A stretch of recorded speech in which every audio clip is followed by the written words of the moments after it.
আসসালামু আলাইকুম। সবাই কেমন আছেন? আশা করছি আল্লাহর রহমতে সবাই সুস্থ আছেন, ভালো আছেন। আলহামদুলিল্লাহ আমরাও ভালো আছি।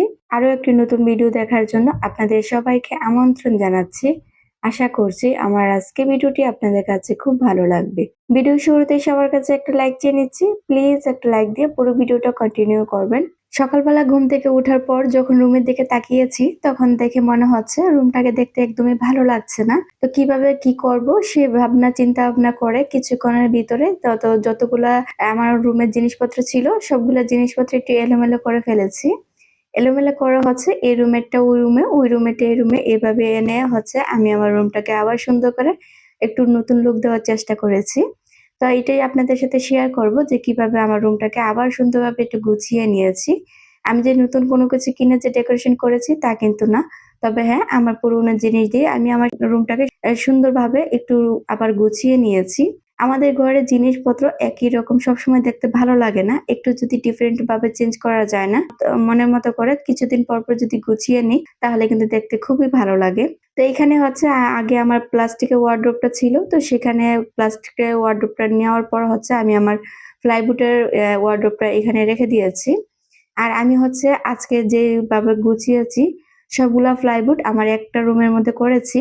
আর প্লাস্টিকের জিনিসগুলো আরেকটা রুমে নিয়ে গিয়েছি। প্রত্যেকটা নারীই চায় নিজের একটা সংসার হবে, সেই সংসারটাকে নিজের মতো করে গুছিয়ে পরিপাটি করে রাখবে। আমিও কিন্তু তার কোনো ব্যতিক্রম না। তো আমি আমার সংসারটাকে সুন্দর মতো পরিপাটি করে গুছিয়ে রাখার চেষ্টা করি সবসময়। তো যখনই আমি দেখি যে আমার ঘরের লুকটা ভালো লাগছে না, তখনই ঘরের লুকটা চেঞ্জ করে নেওয়ার চেষ্টা করি। কারণ হচ্ছে ঘরের জিনিসপত্র যদি মাঝে মধ্যে একটু এলোমেলো করে গুছিয়ে নেওয়া যায় না, দেখতেও ভালো লাগে। আর দেখে মনে হয় যেন নতুন করে আবার সুন্দর করে ঘর গুছিয়ে নিয়েছি। তো আজকে যে আমি যেভাবে করেছি না, আমার কাছে কিন্তু সত্যিই ভীষণ ভালো লেগেছে। শুধু আজকে যে ভালো লেগেছে তা কিন্তু না। আগেও যতবার করেছি ততবারই কিন্তু আমার কাছে ভালো লেগেছে। তো আমরা সবসময় চেষ্টা করি কিছু না কিছু মুহূর্তের মধ্যে একটু পরিবর্তন করে নিজের মতো করে গুছিয়ে নিই।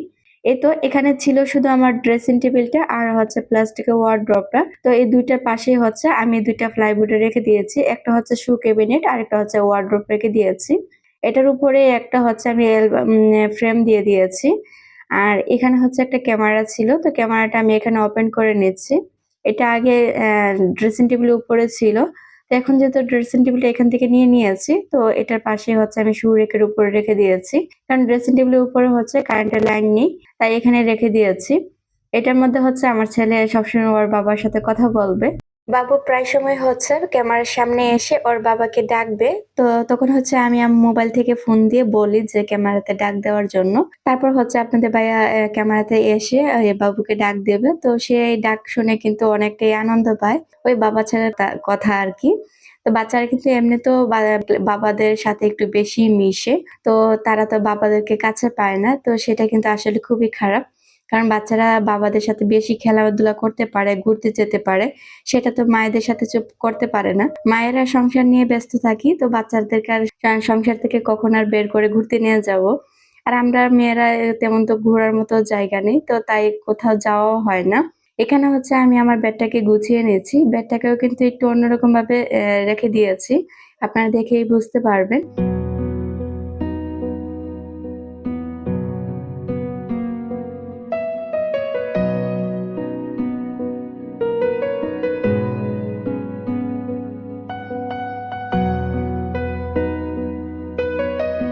আমি কাজ করব আর আমার সাথে কাজ করবে না, এটা তো কখনো হতেই পারে না। এই যে দেখুন আমার আগে কিন্তু থাকবে। অথচ উনি কিন্তু মাশাআল্লাহ সব দিক থেকে আমাকে হেল্প করবে। আমি এখানে কাজ করতেছি, মানে ড্রেসিং টেবিলটা একটু মুছে নিচ্ছি আর এর মাঝে উনি এটা সেটা এনে রেখে দিচ্ছে। তো যেহেতু সবকিছু জিনিস এলোমেলো করছি, তো তাই হচ্ছে এগুলো এখন সবকিছু গুছিয়ে সুন্দর করে পরিপাটি করে আবার রেখে দেব। হয়তো একটু কষ্ট হবে সারাদিনে এতগুলা কাজ করতে গিয়েও, তারপরেও কিন্তু নিজের কাছে যখন পুরোপুরি ঘরটা গুছানো হয়ে যাবে তখন কিন্তু দেখেও আনন্দ পাবো। তাই হচ্ছে সেই আনন্দের জন্যই নিজের মতো করে আমি আমার ঘরটা আজকে গুছিয়ে নেব। আমার প্লাইউডের ওয়ারড্রোবটা ছিল এই পাশে। তো এই পাশ থেকে ওয়ারড্রোবটা ওই পাশে নেওয়ার পর হচ্ছে আমি এখানে ড্রেসিং টেবিলটা নিয়ে আসছি। এখানে আমার মনে হচ্ছে খাটের পাশে ড্রেসিং টেবিলটা দেখতেও সুন্দর লাগবে। আস্তে, আস্তে করে কিন্তু রোজাগুলো চলে যাচ্ছে। এরই মাঝে কিন্তু আবার ঈদও চলে আসবে। তো কাজ করব করে যদি ফেলে রাখা যায় না, তাহলে কিন্তু পরে আর কাজগুলা করা হয় না। তখন ওই সময়ের অভাবে আর কাজ করা হয় না। তো তখন দেখা যায় যে কাজগুলা পড়ে থাকে। আমি যথেষ্ট পরিমাণ চেষ্টা করি সবকিছুই আগে করে নেওয়ার। কারণ আগে থেকে যদি প্রিপারেশন না করে নেওয়া যায় না, তাহলে এই কাজগুলাতে অনেকটাই পিছিয়ে যেতে হয়। আর ওই পিছিয়ে যাওয়া কাজগুলা তাড়াহুড়া কাজ আমার একদমই ভালো লাগে না। আর সেই তাড়াহুড়া কাজগুলা দেখবেন কখনোই কিন্তু ভালো হয় না। তাই রিল্যাক্সে কাজ করে নিলে হয়তো একটু টাইম লাগবে, তারপরেও ভালো। কারণ হচ্ছে আপনি আপনার কাজটা রিল্যাক্সে করে নিতে পারেন। আজকে যেহেতু আমি কাজটা ধরেছি, যদি আমার ভালো না লাগতো তাহলে কিন্তু আমি ২ দিন পর করলেও আমার কোনো সমস্যা নেই। কারণ হচ্ছে আমার হাতে টাইম আছে। আর আমি যদি মানে টাইম লস করে হচ্ছে আমি ঈদের আগ মুহূর্তে কাজগুলা করতে যেতাম, তাহলে হয়তো আমাকে অনেকটা হয়তো তাড়াহুড়ার মধ্যে কাজগুলা করতে হতো। তাই হচ্ছে আমি সবসময় চেষ্টা করি অনেক আগে থেকেই কাজগুলা করে নিতে। তো আমাদের রমজান মাস কিন্তু পবিত্র মাস চলে যাচ্ছে। খুবই কষ্ট লাগছে কারণ রমজান মাসে আমার ভীষণ ভালো লাগে। সবচেয়ে বড় কথা হলো রোজা রেখে সারাদিন কাজ করলেও আমার কাছে মনে হয় না যে আমি রোজা রেখেছি বা কষ্ট হচ্ছে। আলহামদুলিল্লাহ এবার রমজান কিন্তু একদমই কোনো কষ্ট হচ্ছে না। খাটের সাইড বক্সটা হচ্ছে আমি আমার খাটের সাথেই রেখেছি। অল্প একটু জায়গা ছিল সেখানে রেখে দিয়েছি। তো এটা কিন্তু আমার বারান্দার দরজা। তো আমার কাজকর্ম শেষ করে কিন্তু চলে গিয়েছিলাম একটু শপিং এ। আমার ভাবি এসেছিল। তো উনার সাথে শপিং এ গিয়ে তারপর হচ্ছে তাড়াতাড়ি এসে গোসল করে এখন নামাজটা পড়ে নিচ্ছি। কারণ অনেকটাই দেরি হয়ে যাচ্ছিল। এখন প্রায় ২:৩০ বেজে গিয়েছে। তো কাজ যেহেতু হাত দিয়েছি এত কাজের মাঝে কিন্তু আবার শপিং এ সময় দিতে হচ্ছে আরকি। তো এখানে যখন শপিং এ গিয়েছি তখন এই যে আমার বাবাটার জন্য একটা পাঞ্জাবি দেখে খুবই পছন্দ হয়েছিল। এটা হচ্ছে নাদিয়ার জন্য একটা হেজাব এনেছি। তো নাদিয়া কিন্তু এখন বাসায় নেই। ওই হচ্ছে ওর দাদু বাড়িতে বেড়াতে গিয়েছে। যখন এসে দেখবে ওর জন্য হেজাব কিনেছি, মাশাআল্লাহ খুব খুশি হবে। এই তো এটা হচ্ছে আমার ছেলের জন্য পাঞ্জাবি নিয়ে নিয়েছি। তো পাঞ্জাবিটা কেমন হয়েছে অবশ্যই কমেন্ট করে জানাবেন। ছোট্ট একটা পাঞ্জাবি দেখতে কিন্তু মাশাআল্লাহ খুব সুন্দর। আর পাঞ্জাবির উপরে হচ্ছে একটা কোটি নিয়েছি। তো কোটিটাও কিন্তু হোয়াইট এর মধ্যে নিয়েছি। দেখতে কিন্তু খুবই ভালো লাগছিল। ক্যামেরার মধ্যে কিন্তু তেমন একটা ভালো লাগছে না। আর এই তো এখানে একটা কালোর মধ্যে পেন নিয়েছি। পেনটাও কিন্তু খুব সুন্দর। তবে ক্যামেরাতে ভালো করে বোঝা যাচ্ছে না। তো পাঞ্জাবিটা কেমন হয়েছে আপনাদের কাছে অবশ্যই কমেন্ট করে জানাবেন। আর এই যে আলমারির ভিতরে কিন্তু আমার ছেলের সম্পূর্ণ কাপড় রাখি। ওর কাপড়গুলো এভাবে রাখতে আমার ভীষণ ভালো লাগে। এই হ্যাঙ্গার গুলা সবসময় আপনাদের ভাইয়া যেহেতু বাহির থেকে যখন কাপড় আনে তখন হ্যাঙ্গার গুলা নিয়ে আসে। আর এটার মধ্যে হচ্ছে আমি কাপড়টি রাখি। তো আমি যেহেতু রুমের জিনিসপত্র একটু চেঞ্জ করেছি, তো আমি হচ্ছে আগে যেখানে একটু ময়লা হতো তো ওই জায়গাটা একটু রং করে নিতাম আরকি। তো এখন যেহেতু জিনিসপত্র একটু এলোমেলো করে ফেলেছি, তো ওই যে খালি জায়গাগুলা কিন্তু দেখতে ভীষণ খারাপ লাগছে। তাই ভাবলাম যে ওই খালি জায়গাগুলোতে একটু রং করে দেই।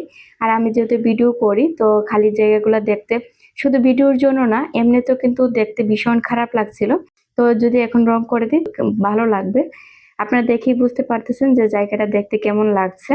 তো যদি রং করার পর দেখা যাক কেমন হয়। তো সেই ভাবনা থেকেই হচ্ছে আমি আমার এখানে রং করে নিচ্ছি। তবে ওরা ওয়ালে যে রংটা করেছে তো এরকম ভালো পারি না আমি। হয়তো একসময় একদম হোয়াইট করে ফেলি আবার আরেক সময় একটু ক্রিম কালার করে নেই আরকি। তো দেখি তো যেমনই হোক না কেন তো একটু মেজে দিই।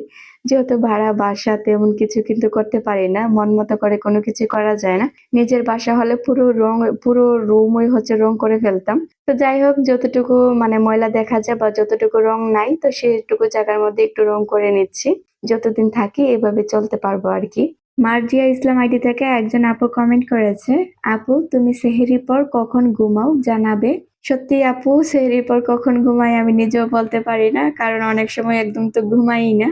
কারণ হচ্ছে এই তো আজকে যেমন ভয়েস দিচ্ছি কারণ বেশিরভাগ সময় এখন রমজান আসার পর থেকে আমি সেহরির পর হচ্ছে ভয়েস ওভার করি। তো ভয়েস ওভার করতে কিন্তু একদমই সকাল হয়ে যায়। আর সকাল হয়ে গেলেই কিন্তু বাচ্চারা ঘুম থেকে উঠে যায়। তখন আর কোথায় ঘুম দিলাম? তো তখন আর কিন্তু ঘুম হয় না। তো আসলে তো ঘুম হয় না সেই ভাবনা থেকে বাচ্চাদেরকে খাইয়ে তারপরেও তো কাজে লেগে পড়ি। তো তাই এই কাজ করতে কিন্তু সারাদিন আর কখনো ঘুমানো হয় না। তো ওই যে আবার রাত্রে ১১টা-১২টা বাজে একটু চোখ লাগাই আরকি। এছাড়া কিন্তু আর ঘুমাতে পারি না। মাঝে মধ্যে ঘুমিয়ে পড়ি। তো যেদিন ভয়েস ওভার না করি সেদিন হচ্ছে একটু ঘুমানোর চেষ্টা করি। তো তবে ঘুমিয়ে উঠে পড়ি হচ্ছে 7:30 7:30টার ভিতরে উঠে পড়ি। আশা করছি আপু তুমি যে প্রশ্ন করেছো, প্রশ্নের রিপ্লাই পেয়ে গিয়েছো। তো কমেন্ট করার জন্য আপু তোমাকে অসংখ্য ধন্যবাদ আপু।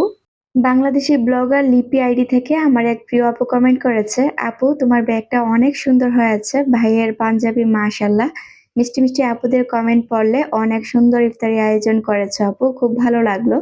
থ্যাংক ইউ সো মাচ আমার মিষ্টি আপু। এত সুন্দর করে কমেন্ট করার জন্য তোমাকে অসংখ্য ধন্যবাদ আপু।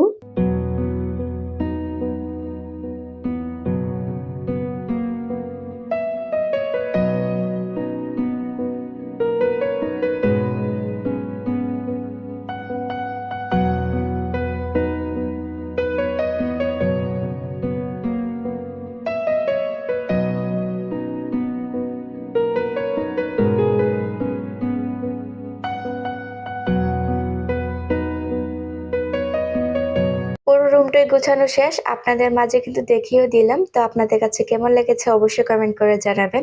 এই জায়গাটায় দেখতে একটু ফাঁকা, ফাঁকা লাগছিল। তাই হচ্ছে এখানে আমি টিউলিপ ফুলগুলা দিয়ে দিয়েছি। তো আমার একটা রুম অলরেডি গুছানো শেষ। তবে আরেকটা রুমও মোটামুটি প্রায় গোছানো শেষ হয়ে গিয়েছে। তারপরেও আপনাদের সাথে আর এই রুমটা শেয়ার করলাম না। তো সেটা পরের ভিডিওতে দেখিয়ে চেষ্টা করব শেয়ার করার জন্য। তো এই তো তারপর হচ্ছে দেখতেছি যে আমার ইফতারের টাইম পার হয়ে যাচ্ছে। অলরেডি কিন্তু আসরের আজান পড়ে গিয়েছে। তো নামাজ পড়ে হচ্ছে এখন চলে আসলাম ইফতারি বানাতে।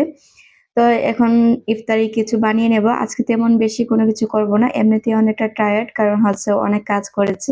তাই হচ্ছে আর বেশি কোনো কিছু করব না। তো এখানে আমি আলু সিদ্ধ করেছিলাম। আমার মেয়েরা হচ্ছে আলুগুলো ছিলে দিয়েছে।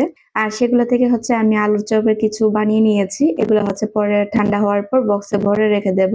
তো এখন হচ্ছে আমি এখানে ইফতারিগুলা ভেজে নিচ্ছি। আমার অনেক আপুরাই হচ্ছে আমার হোম ট্যুর চাচ্ছেন। আসলে হোম ট্যুর কিভাবে ভিডিও বানাবো সেটাই আমি আসলে এতটা বুঝতে পারতেছি না। তবে জানি না দিতে পারবো কিনা। তারপরেও চেষ্টা করব একদিন আপনাদের মাঝে শেয়ার করতে। তো আশা করি আপনাদেরও ভালো লাগবে। এই তো ইফতারিগুলা এখানে হচ্ছে আমি ইলেকট্রিক চুলাতে ভেজে নিচ্ছি।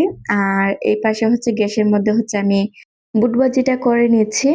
তো আজকে তেমন তো কোনো কিছু করব না। তো তাই হচ্ছে শুধু আমি যেই ভাজা পোড়াটা করতেছি সেগুলোই শুধু করে নেব। তো করার পর হচ্ছে আমি কিছুক্ষণ রেস্ট করব আরকি। তো ইফতারির টাইম হতে কিন্তু আরেকটু টাইম আছে। আরো প্রায় ০.৫ ঘন্টার মতো টাইম আছে। এই টাইমটার মধ্যে আমি একটু রেস্ট নেব। তারপর হচ্ছে ইফতারি করব। তো এগুলো হচ্ছে করে একটু রেডি করে রেখে দিয়ে যাব। তো এখানে অলরেডি আমার প্রায় বুট ভাজিটা হয়ে গিয়েছে। তো এখানে হচ্ছে আমি বুট ভাজির মধ্যে টমেটো আর ধনিয়া পাতা এড করে দিয়েছি। এখন হচ্ছে আমি শরবতটা গুলে নেব। তো শরবতের জন্য আমি এখানে সবকিছু রেডি করে নিয়েছি।